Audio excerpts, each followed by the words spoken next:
yang selalu menolong kami Tuhan. Dalam keadaan sukar, dalam keadaan sulit, dalam keadaan apapun Tuhan, Engkaulah sumber pertolongan kami. Hanya kepadamu hati kami tertuju Tuhan. Biarkanlah jemaat-Mu, umat-Mu Tuhan selalu menaruh pengharapan hanya kepada Engkau, bukan hanya kepada dunia ini Tuhan. Kami percaya kami punya Tuhan yang hebat, kami punya Tuhan yang luar biasa, kami punya Tuhan yang gagah perkasa, yang sanggup menolong kami di dalam segala situasi apapun Tuhan. Karena kami tahu Tuhan kami tidak pura-pura menolong kami, tetapi Tuhan kami sungguh-sungguh menolong kami. Tuhan kami tidak pura-pura mati di atas kayu salib Tuhan, tetapi Dia sungguh-sungguh mati di atas kayu salib untuk menebus dosa saya dan saudara. Terima kasih Tuhan, terima kasih. Berbicaralah kepada setiap kami. Kami siap untuk mendengarkan firman-Mu Tuhan, dan biarlah firman-Mu itu yang memerdekakan kami. Dan ketika kami merdeka, kami akan menjadi pribadi-pribadi yang menyenangkan hati Tuhan, menyenangkan hati sesama, dan kami dibebaskan karena Tuhan telah memerdekakan kami. Terima kasih Tuhan, di dalam nama Tuhan Yesus Kristus kami berdoa dan mengucap syukur. Haleluya. Bersama kita katakan amin. Silakan duduk Bapak Ibu yang dikasih Tuhan. Shalom semua. Apa kabarnya? Luar biasa. Baik, senang sekali bertemu kembali dengan Bapak Ibu yang dikasih Tuhan. Pagi hari ini kita akan sama-sama belajar firman Tuhan di dalam satu tema, kemerdekaan di dalam Kristus. Masih tema yang sama, amin. Tetapi kita punya pandangan yang akan membawa kita supaya ketika kita menjadi orang Kristen, hidup kita harus diperbaharui dari hari ke hari, amin. Hidup kita harus diubahkan. Ya, berapa lama kita menjadi orang Kristen, sampai hari ini kita harus mempunyai paradigma yang berubah. Kalau dulu kita hidup dalam manusia lama, sekarang kita hidup dalam manusia baru, amin. Kalau dulu sebelum kita mengenal Tuhan, kita hidup dalam cara-cara dunia ini. Sekarang ketika kita mengenal Tuhan, kita tidak lagi hidup di dalam cara-cara dunia ini. Kita hidup di dalam sebuah ciptaan yang baru, karakter yang baru, tabiat yang baru, sifat-sifat Allah yang baru. Itu yang Tuhan mau dalam kehidupan kita, amin Bapak Ibu. Kita akan buka bersama-sama dalam Galatia pasal yang kelima, ayat yang pertama dan ayat yang ke-13. Akan mulai dengan ayat ini, Galatia pasal yang kelima, ayat yang pertama sampai pada ayat pertama dan ayat yang ke-13. Kita loncat. Kita akan baca bersama-sama dalam ayat yang pertama. Di screen saya sudah boleh ditayangkan. Kita baca sama-sama ayat yang pertama, 1, 2, 3. Supaya kita sungguh-sungguh merdeka, Kristus telah memerdekakan kita. Karena itu berdirilah teguh dan jangan mau lagi dikenakan kuk perhambaan. Ayat 13. Saudara-saudara, memang kamu telah dipanggil untuk merdeka, tetapi janganlah kamu mempergunakan kemerdekaan itu sebagai kesempatan untuk kehidupan dalam dosa, melainkan layanilah seorang akan yang lain oleh kasih. Baik, kemerdekaan di dalam Kristus. Kita bersyukur bangsa kita sudah merayakan ulang tahun kemerdekaan 77 tahun yang lalu, amin. Dan kita perlu bangga karena bangsa kita sejak merdeka sampai hari ini ada banyak sekali perubahan-perubahan yang terjadi. Kalau tahun 1945 bangsa kita garis kemiskinannya ada di angka 99% katanya. Ya, kalau saudara sempat lihat-lihat berita bahwa tahun 45 kemiskinan itu sekitar 99%. 1% orang kaya, 99% orang miskin. Nah, masuk ke tahun 1965 itu mulai berkurang. 45% orang kaya, 45% sisanya itu orang-orang hidup garis kemiskinan. Sekarang tinggal kurang lebih sekitar 9% di dalam garis kemiskinan. Dulu orang sekolah susah, betul? Dulu zaman kita orang sekolah susah, saudara. Kita pergi ke sekolah jalan kaki, kita pergi ke sekolah tanpa kendaraan, pergi harus berkilo-kilometer, ada yang nyebrang sungai, ada yang nyebrang mungkin jalan-jalan yang susah ya, jembatan yang rusak, susah sekali. Sekarang saudara, anak-anak kita boleh menikmati sarana prasarana fasilitas yang sangat baik. bahkan boleh memilih sekolah-sekolah yang baik di bangsa ini. Itu karena kita sudah hidup dalam kemerdekaan. Karena itu kita perlu bersyukur. Tetapi itu kemerdekaan secara fisik, kemerdekaan yang memang itu kita raih di bangsa ini karena bangsa kita berjuang untuk meraih kemerdekaan itu. Tetapi yang paling penting adalah bagaimana saya dan saudara mengalami yang namanya kemerdekaan secara karakter, kemerdekaan secara tabiat manusia.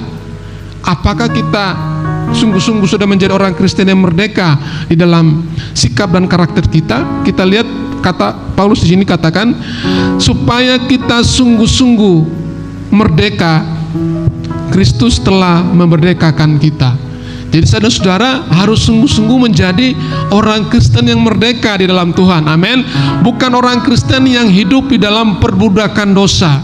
Kita hidup, kalau dulu kita rajin berbuat dosa, sebelum kita mengenal Tuhan kita rajin berbuat dosa. Sekarang setelah kita mengenal Tuhan, dosa sudah tidak lagi kita lakukan. Amin. Dosa tidak lagi kita buat, oleh karena kita sudah dimerdekakan oleh Tuhan. Yesus mati di atas kayu salib menebus dosa saya dan saudara supaya kita dibebaskan. Kita sepantasnya orang-orang yang dihukum oleh karena kita hidup di dalam kecemaran, kita hidup di dalam hawa nafsu, kita hidup di dalam kemarahan, kita hidup di dalam iri hati. Apalagi karakter-karakter yang ada dalam kehidupan kita. Tuhan katakan supaya kita sungguh-sungguh merdeka. Kristus telah memerdekakan kita.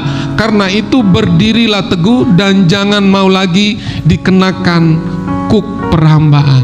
Banyak orang Kristen mereka masih membawa kuk perhambaan, diperhamba oleh dosa. Dalam Galatia pasal 5 ayat yang ke-16 dikatakan, maksudku ialah hiduplah oleh roh, maka kamu tidak akan menuruti keinginan daging. Ayat 19 dikatakan keinginan daging. Perbuatan daging telah nyata, yaitu apa? Percabulan, kecemaran, hawa nafsu, penyembahan berhala, sihir, perseteruan, perselisihan, iri hati, amarah, kepentingan diri sendiri, percideraan, roh pemecah, kedengkian, kemabukan, pesta pora, dan sebagainya. Terhadap semuanya itu kuperingatkan kamu, seperti yang telah kubuat dahulu, bahwa barang siapa melakukan hal-hal yang demikian, ia tidak akan mendapat bagian dalam kerajaan Allah. Itu kata firman Tuhan, Bapak Ibu.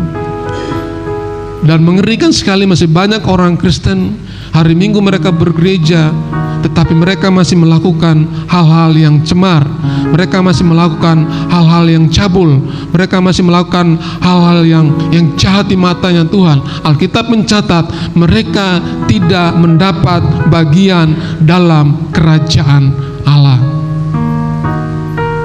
Ini bukan menakut-nakuti, tapi saudara baca di Alkitab, teliti Alkitab. Kalau kita sungguh-sungguh menjadi orang Kristen, mari kita melakukan apa yang menjadi kesenangan hatinya Tuhan. Amin.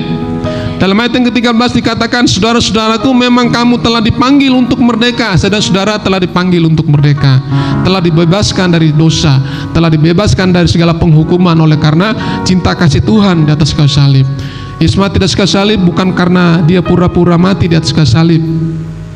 Dia tidak pura-pura mengampuni dosa saya dan saudara, tetapi dia sungguh-sungguh mengampuni dosa saya dan saudara. Amin. Kita harus bangga.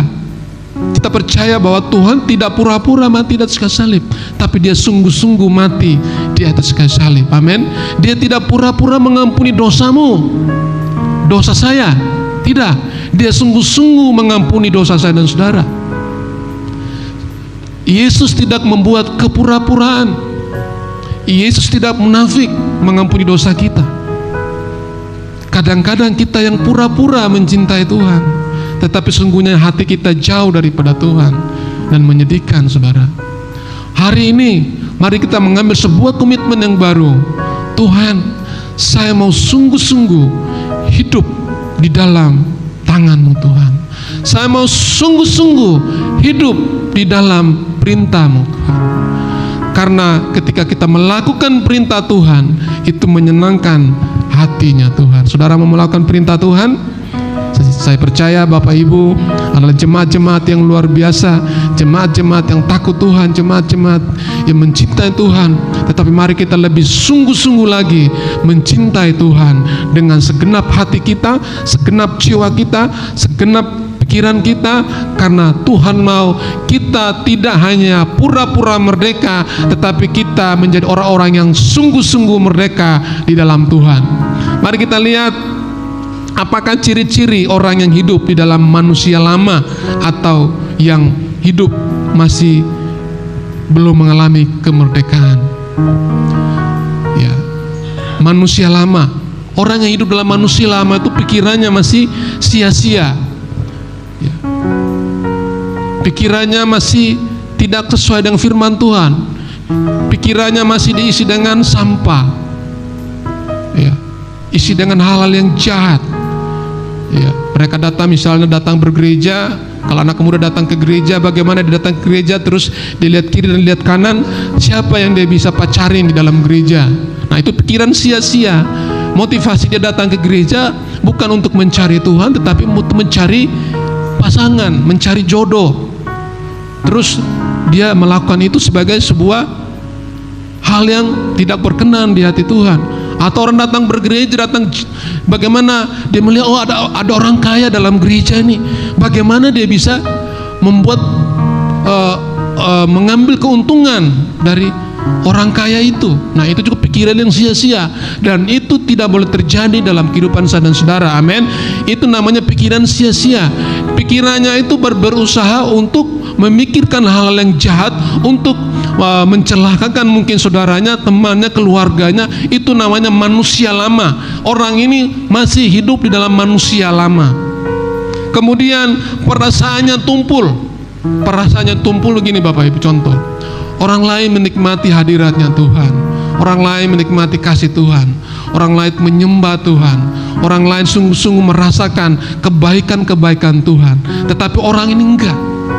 Orang ini tidak pernah mengalami yang namanya dia tidak merasakan hadirat Tuhan.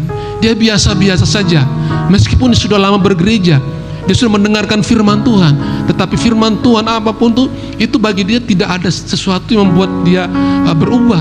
Nah, itu namanya perasaannya tumpul. Hati-hati dengan ini saudara. Secara tidak sadar kadang-kadang mungkin kita memiliki tabiat ini, sifat ini, watak ini.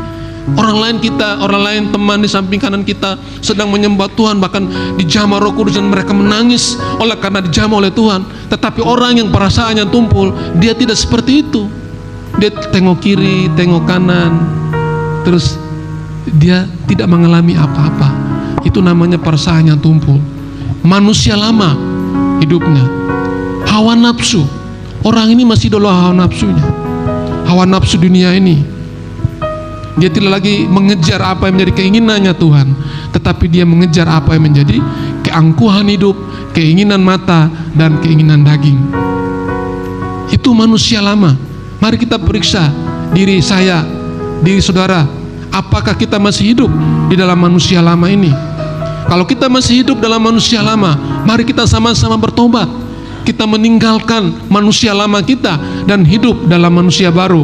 Bukankah firman Tuhan berkata, tetapi kamu adalah ciptaan yang baru, yang lama sudah berlalu dan yang baru sudah datang. 2 Korintus 5 ayat yang ke-17. Sangat-sangat jelas buat saya dan saudara. Yang menyedihkan ada banyak orang Kristen, mereka masih bermain-main dengan manusia lama mereka. Hari Minggu mereka bisa datang ke gereja, tetapi setelah mereka pulang dari gereja, mereka kembali kepada manusia, mereka kembali kepada cara hidup yang lama, dan itu mendukakan hatinya Tuhan. Kalau itu masih ada dalam kehidupan saya dan saudara, mari kita bertobat hari ini, jangan besok. Kita harus bertobat sungguh-sungguh. Amin. Kita harus bertobat. Itu manusia lama. Mari kita lihat apakah ciri-ciri manusia baru. Nah, saya berharap saudara-saudara hidup di dalam manusia baru. Dalam Efesus pasal yang keempat, Saya mengajak kita untuk membaca ayat ini bergantian supaya kita tahu bahwa apakah saudara-saudara ini sudah hidup di dalam manusia baru atau masih hidup di dalam manusia lama.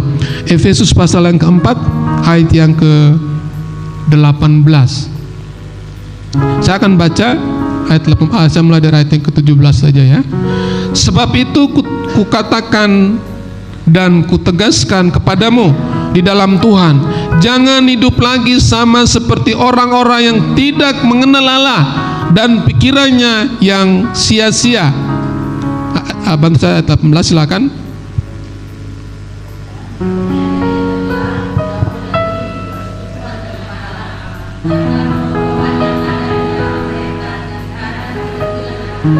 Perasaan mereka telah tumpul sehingga mereka menyerahkan diri kepada hawa nafsu dan mengerjakan dengan serakah segala macam kecemaran. Terus,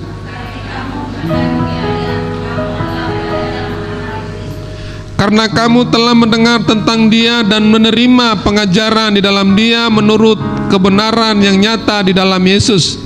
Ayat 22, yaitu bahwa kamu terhubung dengan kehidupan kamu yang dahulu, harus menanggalkan manusia lama yang menemui kebinasaannya oleh nafsunya yang menyesatkan, supaya kamu diperbarui di dalam roh dan pikiranmu dan mengenakan manusia baru yang telah diciptakan menurut kehendak Allah di dalam kebenaran dan kekudusan yang sesungguhnya. Amin. Itu manusia baru. Nah, manusia baru itu dia harus mendengarkan Injil Kristus. Dulu kita hidup dalam manusia lama. Setelah kita menerima Yesus, menerima Injil Kristus, maka harusnya kita hidup di dalam pengertian yang baru. Kita hidup di dalam manusia yang baru. Amin, Bapak Ibu. Amin. Saya tidak meragukan kekristenan saudara, ya. Karena saudara adalah orang-orang pilihan Allah. Kita harus bersyukur. Ada sekitar 6 miliar penduduk di dunia ini, sepertiganya adalah orang-orang pilihan Allah. Dan tidak semua orang mengalami yang namanya kasih karunia Allah. 2/3 adalah orang-orang yang belum mengenal kasih Tuhan. Saudara adalah orang-orang pilihan, saya adalah orang-orang pilihan Allah, dan kita harus menggunakan sebagai orang pilihan Allah ini untuk hidup di dalam hal-hal yang menyenangkan hatinya Tuhan. Jangan menyia-nyiakan anugerah yang Tuhan berikan dalam hidup ini. Jangan menyia-nyiakan panggilan yang Tuhan sudah berikan dalam kehidupanmu. Saudara sudah pernah mendengar Injil dan hari ini saudara ada di sini karena Injil. Amin. Saudara, manusia baru, ciri-ciri dia harus menerima yang namanya pengajaran yang benar. Itulah sebabnya gereja selalu mendorong jemaat untuk mengikuti ajaran kegiatan-kegiatan KKA. Ya. Ya, di mana-mana ada KKA di sini. Kalau di tempat kita namanya life group, komsel. Nah, dia harus untuk mendapatkan pengajaran-pengajaran yang benar, karena sekarang ada banyak sekali pengajaran-pengajaran yang menyesatkan. Dan gereja, jemaat harus mengikuti pengajaran-pengajaran Alkitabiah.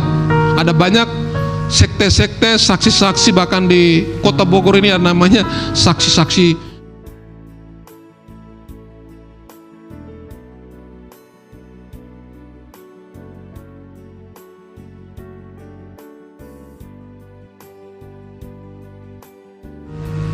Ada begitu banyak pengajaran-pengajaran yang mungkin meleset dari itu, pengajaran-pengajaran yang bisa menyesatkan saya dan saudara.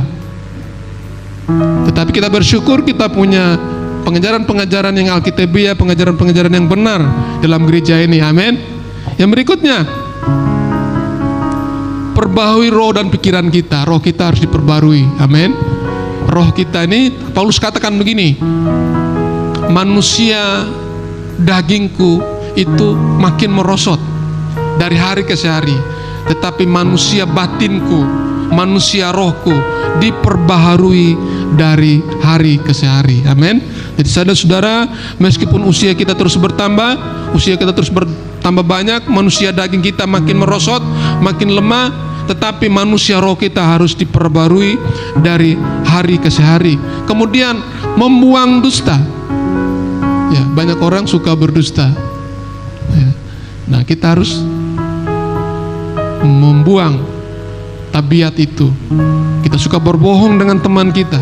Kita suka berbohong mungkin dengan sesama jemaat. Kita mungkin berbohong mungkin dengan keluarga kita, berbohong mungkin dengan teman kerja kita. Kita harus menjadi orang-orang yang dapat diandalkan. Amin.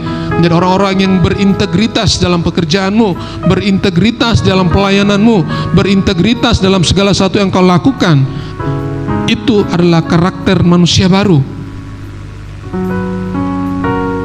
Kenapa sekarang ada banyak orang yang tidak dapat diandalkan di dalam sebuah pekerjaan, tidak dapat diandalkan di dalam sebuah perusahaan, tidak dapat diandalkan dalam sebuah kegiatan-kegiatan yang sifatnya korporat bersama-sama. Kenapa? Karena mungkin orang ini masih hidup di dalam tabiat manusia lama, tidak dapat diandalkan. Dia hanya bisa berdusta, bisa bohong, tipu sana tipu sini. Dan itu bukan tabiat manusia baru, tetapi itu adalah tabiat manusia lama. Amin. Saudara-saudara, bukan lagi hidup dalam tabiat manusia lama, tapi hidup dalam tabiat manusia baru. Karena itu buanglah dusta dan berkatalah benar seorang kepada yang lain, karena kita adalah sesama anggota. Masa sih sesama anggota kita dusta?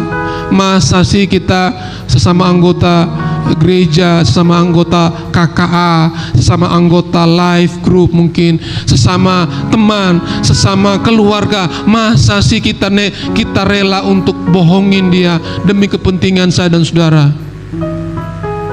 Masa sih kita bohongin gembalamu, atau masa sih kita bohongin pelayan-pelayan Tuhan, atau masa sih kita bohongin orang-orang yang ada di sekitar kita hanya untuk kepentingan daging ini? Kalau kita masih ada tabiat itu, mari buang semua dan kita menjadi ciptaan yang baru. Amin. Jangan berbuat dosa ketika kita marah. Marah boleh nggak? Marah boleh ya. Yesus saja marah. Waktu dia lihat di bait Allah ada orang yang berjualan, dia marah. Bahkan dia bukan cuma marah, ya, meja-meja, kursi-kursi diangkat, dijungkir balikan, oleh karena Tuhan tidak mau rumahnya dijadikan sarang penyamun. Boleh marah, tetapi jangan berbuat dosa. Saudara boleh marah dengan anak-anakmu, dengan suami, dengan istri, dengan siapapun yang ada, boleh, tetapi jangan berbuat dosa. Jangan menginginkan kematiannya, jangan mencelakakan, jangan membuat dia cedera. Jangan berbuat dosa. Tetapi kita marah ada alasan, karena mungkin dia melanggar firman Tuhan. Jangan tersinggung kalau ditegur sama gembalamu. Jangan tersinggung kalau ditegur oleh ketua KKA-mu. Jangan tersinggung atau jangan marah kalau ditegur oleh pemimpin puji-pujian, atau ditegur oleh tim musik karena mungkin kita telat latihan, atau mungkin kita tidak disiplin di dalam kita melayani Tuhan. Jangan kita marah, jangan kita tersinggung. Itu merupakan sesuatu yang sangat baik supaya kita hidup lebih berdisiplin lagi. Jangan marah kalau ditegur oleh dosenmu yang kuliah, oleh orang-orang yang sedang belajar saat ini. Jangan marah, karena itu untuk kebaikan saya dan saudara. Apa kata Paulus dalam Filipi 3 ayat yang ke-7 dan ke-9? Sebentar lagi saya selesai. Lupakanlah masa lalu dan hidup di masa kini. Amin. Kita baca sama-sama dalam Filipi 3 ayat 7 sampai 9. Bisa ditayangkan. Kita baca sama-sama. Saya ingin jemaat bisa aktif untuk membaca. Lupakan masa lalu dan hidup di masa kini. Kita baca dalam Filipi 3 ayat yang ke-7 sampai ayat yang ke-9. 1, 2, 3. Tetapi apa yang dahulu merupakan keuntungan bagiku, sekarang kuanggap rugi karena Kristus.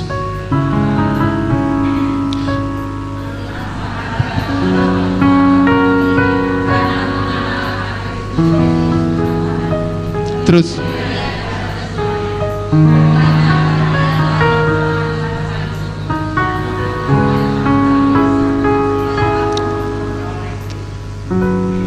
dan berada dalam Dia bukan dengan kebenaranku sendiri karena mentaati hukum Taurat, melainkan dengan kebenaran karena kepercayaan kepada Kristus, yaitu kebenaran yang Allah anugerahkan berdasarkan kepercayaan. Amin. Lupakan masa lalu, hidup di masa kini. Jangan hidup lagi ke masa lalu. Amin. Jangan lupa. Paulus katakan, tetapi apa yang dahulu merupakan keuntungan bagiku, sekarang kuanggap rugi karena Kristus. Paulus, saudara sudah tahu ceritanya, hidupnya bagaimana. Dulu dia orang yang memberontak kepada Tuhan, menganiaya jemaat Tuhan, bahkan membunuh orang-orang Kristen pada saat itu.